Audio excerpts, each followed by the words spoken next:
What's up, guys? Today I'm a little bit sick, but we're at Tom's house and we're going to be putting in the rear axle on one side. He keeps going through them.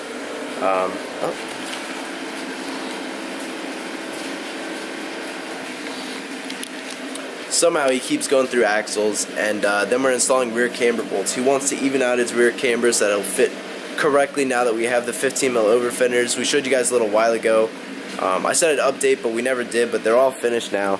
So now all the rivets are in all around. Everything's secured properly, it looks correct. But the fitment isn't there, so that's what we're going to be working on today. Alright, so why do 350 axles go bad? Like, I've never had mine personally go bad with my setup, but you've went through how many now?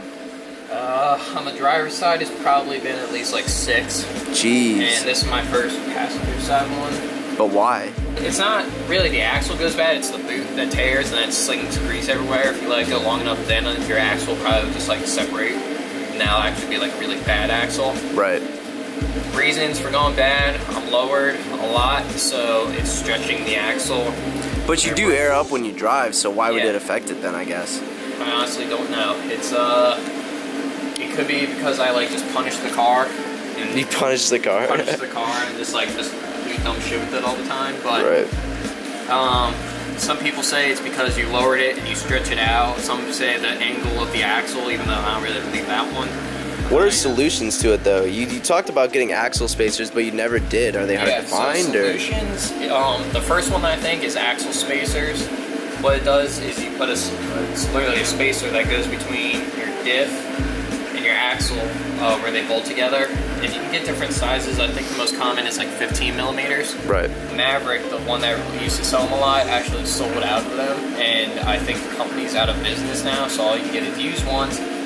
Tried to find a used one, couldn't find it, so... But no one else makes them then? Not as far as I know. It sucks because, like, when you do these, you have to have them perfectly balanced, since it is a rotational thing on the car. Right. I used to buy, like, the AutoZone axles, because a brand new axle from Nissan is $600. I don't want to spend that. Yep. Axle from, I think, AutoZone was, like, $70. Tried it. I went through 2 of them, and every single one I got was vibrating at high speeds. Like anything over 55, you just feel it from the rear end. Right. So you can't even use them for new boots. Is there any way to tell when they go bad, or do you just keep an eye on them? Yeah, so you can kind of tell if they go bad. They'll start clicking if you let them go for real bad. So like once the boot explodes, the grease wall escape from it, and then you'll just hear like a little like click, click, click, click. Like while you're driving? Yeah, mostly at low speeds. Right. That's the most common way you'll hear about it. Usually the ones for me always blow are the ones towards the diff. So I'll always see like right on the aluminum subframe, you'll see like a green grease. Yeah, exactly. Every time when I do this, I usually try to clean all the grease off. That way you can tell. Brake clean them and stuff. Yeah, brake cleaner, it's normal parts cleaner. That way you can tell when you blow your next one. Yeah. Hopefully you never have to blow your next one, but it happens. It happens. Then the rear camber bolts, why are you putting those in? Those are just for fitment, right? Sort of, kind of, yeah. So a lot of people used to use them for fixing their alignment on the Z's, the camber bolts, camber toe bolts that they have on there from the stock. Yeah, they're eccentrics. They're kind of a pain. They're like, they don't really do too much and they don't have enough to make it to 0. So a lot of guys with stock ones will complain that their tires are wearing like that pretty much. They'll get really bald on the inside. Mine just because I run a decent amount of camber and never got my toe fixed. Yeah, even aired up all the way and off the ground, you can tell it's got camber. Yeah. So, what you can do is I bought the kit from Z1 Motorsports, the SPC camber toe kit. Right. You can even say right on there, you get an additional 2 degrees of camber or toe. Sweet. So these have camber and toe arms, so you can use this kit to make both of them bigger. Well, you have to buy another kit, but you can use this kit for the camber arms or for the toe arms if you're running stock arms. All it is just like a bolt. It's got a little flat part on it, and you slide the washers through, and you get a little bit more. Room. The only thing that you have to do is just oval out your hole where the bolt goes in a little bit bigger. Right, and we're gonna do that with a drill bit today. Yeah, you're supposed to use it with a rotary kit for like your Dremel, but that's like, we looked it up, I think it was like $90 just for the little rotary kit. Yeah, pass. This was 14 bucks at Home Depot, brand new drill bit. I've seen people do it like this before, so it should work perfectly fine. What size? This one is 7/16. It's about the same size as the bolt, so it should work pretty good. Cool. Well, I guess we're gonna get started with that rear axle. I'll show you guys where all the bolts are and how easy they are to take out, because he says it's very easy. Very confident about this. So. They're doing it about 6 times on one side, the passenger side pretty easily. Hopefully. So that's the rear axle right there. You can see grease on the exhaust right there, and the boot is destroyed up there.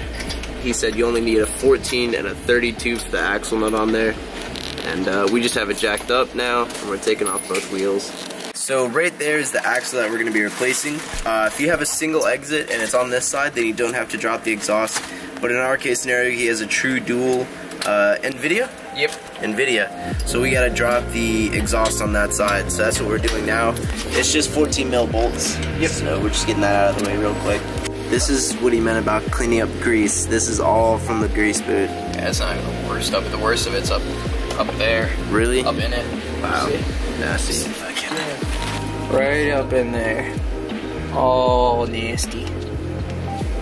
All up, and then on the other side of the axle, all up in there. Once we pop it out, you'll really see how bad it is. But yeah, now you just do these 6 14mm bolts. Undo your axle nut, and then it just pops right out.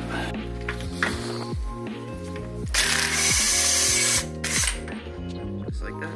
Yeah, power tools make it easier, but definitely not necessary. If you went Harbor Freight, bought yourself what I just used. 32? Yep, 32. And breaker bar, you can have that off no problem. That's yeah, that was super easy anyway. Yeah, and even the bolts on the inside, I mean, all I used was this ratchet. Just get like a little bit bigger one, like this, so you can have yourself some leverage. Yep. Yeah, and honestly, this job would probably take, if I was on my own too, probably take me 30 minutes in and out. Yeah, cleaning too. Yeah. But see, so now the axle nut's off, so literally just you push the little shaft through as much as you can. I'm gonna go underneath, pull out the last bolt for the axle, and wiggle it out from the diff. Some people say that you have to like remove like your sway bar end link, or if you have like your stock springs, some people say you have to drop the spring bucket. Which isn't bad, by the way. It really isn't. It's one bolt. Yeah, it's definitely something you can do, but for me, I don't really need it. All I do is I just pop the one out, and it's kind of like, I'm trying to explain it. You like drop the axle and then force it like up and over, almost, and then just down. Exactly. So it's basically all the way out, and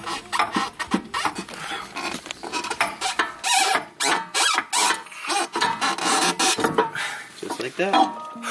350Z rear axle is removed.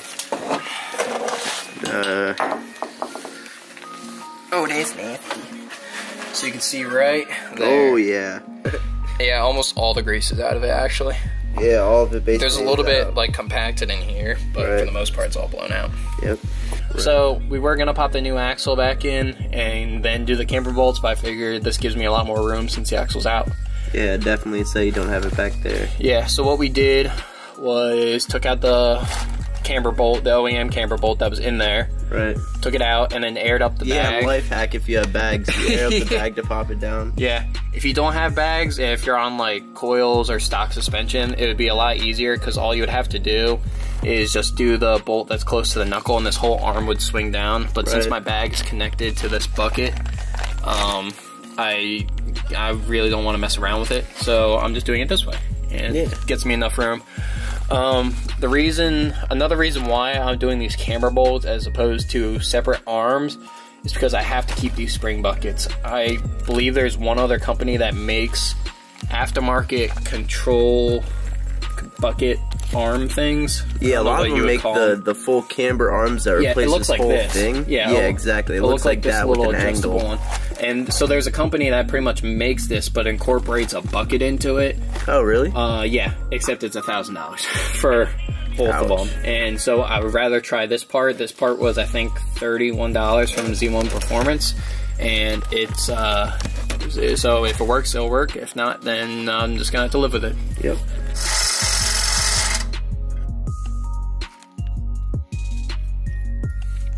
So there's the hole, and here's the template. Literally all I did was just held the template over and traced it with some Sharpie and took out the Sharpie. So not bad. with the drill bit method actually worked pretty good. It's aluminum subframe, so it's a little bit softer, but not too bad. Now just to do the other side and pop the bolt back in.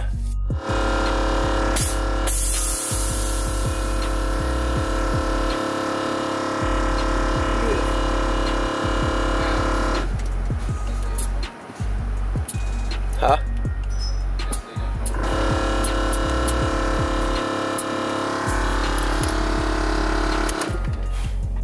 So this is what the eccentrics look like. They have a flat spot on the bottom there, so that when they sit in the arm like that, you can turn them. You can turn them and it'll move that eccentric nut there, or the washer that you see, and that's how you can tell how much it's adjusting it, because that's where you can see where the bottom is. This is how you align like any stock car as well. Most stock rear ends will have eccentrics like this that you have to adjust.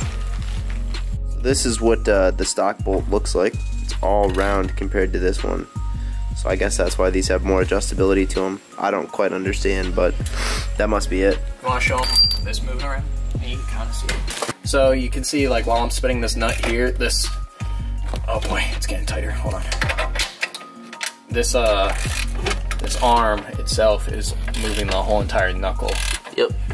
So we're just gonna set it to no camber, because stance boys are stupid. Yeah, I hate stance cars. This is as fixed as the bolts will let it get, really. And toe should be alright, so now we're going to see if it actually airs out properly to Tom's spec. Off the bat, it looks... Yeah, I don't know. Definitely has a little bit more camber. Yeah, definitely a little bit flatter, I think. We can bust out the level. Oh no, this side is definitely flatter. So that's drive. Right, that's your ride height. So front.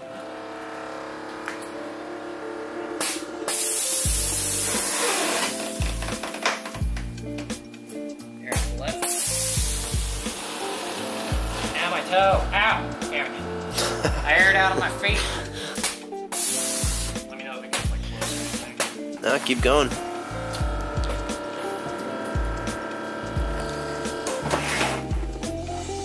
That's pretty sweet. I'd be pretty happy with that. Definitely better. Definitely better, definitely not perfect. Oh yeah, definitely better. So if you, alright, so like easily running one finger through here. Right. The other side now. Ooh, toe's definitely outward. Is it? Yeah. Yeah, a little bit. That's why I go back up. Not terrible though. Looks pretty sweet. And this is all the tools you need. Yeah, just honestly 14, 17s, and yeah. So if you're doing the axle, all you need is 14mm and a 32. If you're doing the camber bolt, you need 5/16 drill bit, a drill, 17, and a 19mm. super easy. Alright, so that is about it for this one, guys. As you saw, everything was pretty simple to do. I tried to show it as best as I possibly could, but it is kind of hard to get those angles, especially in the rain and not being on a lift and stuff like that. But I hope you guys got the idea of everything. We will be at H2O this coming weekend, or I guess not H2OI because it's going to be in Atlantic City and we're going to Ocean City. But we'll be there Friday, Saturday, and Sunday, so just keep an eye out. We're going to have some cool videos coming this way. Me and Nathan are also partnering on a video, so I'm very excited about that. Stay tuned. We'll see you guys in the next one, whenever that will be. It might be by Ocean City, but I think it'll be closer because I have some very exciting stuff coming for the Z this week. But we'll see you guys in the next one. Peace!